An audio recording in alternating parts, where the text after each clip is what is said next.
Баршаңызға сәлем. Бүгін сіздермен өте дәмді әрі өте тез миксерсіз-ақ дайындалатын Орео пирогын дайындаймыз. Қарапайым өнімдермен 30 минутта пеште дайын болады. Сіздер де міндетті түрде жасап көріңіздер. Видеоны қарамас бұрын каналыма тіркеліп алуды ұмытпаңыз. Ендеше бастайық.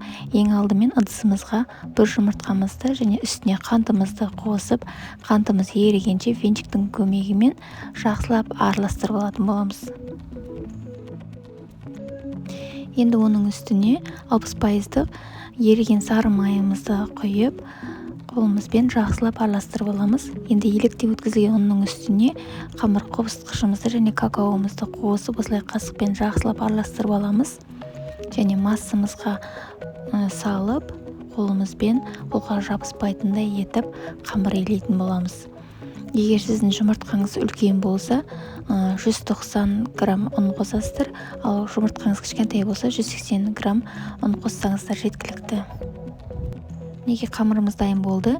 Енді осыны мешокқа салып, морозильникке 20 минутқа қойып қоямыз. Енді салмасын дайындаймыз. Ол үшін 2 жұмыртқамызға қантымызды салып, қантымыз ерігенше жақсылап араластырып аламыз.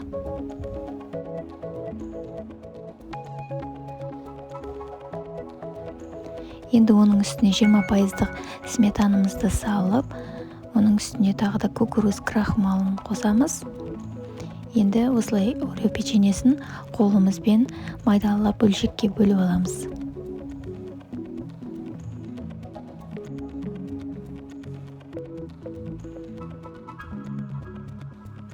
Дайын болған печенемізді массамызға салып, осылай барлығын біртекте етіп араластырып аламыз.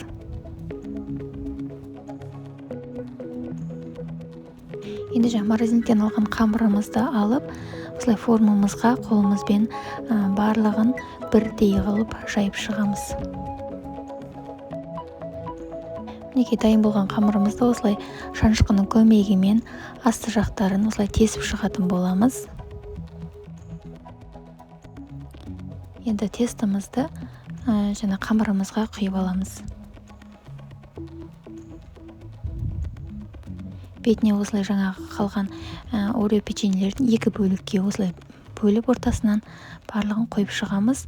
Енді қызып тұрған пеште 170 градуста 30-35 минутта пісіріп алатын боламыз. Біздің пирогымыз пісіп шықты, енді суығанын күтеміз. Толық суығаннан кейін осылай формамыздан алып, қонақтарыңызға немесе үйдегілерге кесіп қоя берсеңіздер болады. Тез әрі өте керемет дәмді болып шығатын Орео пирогымызды сіздер де міндетті түрде жасап көріңіздер.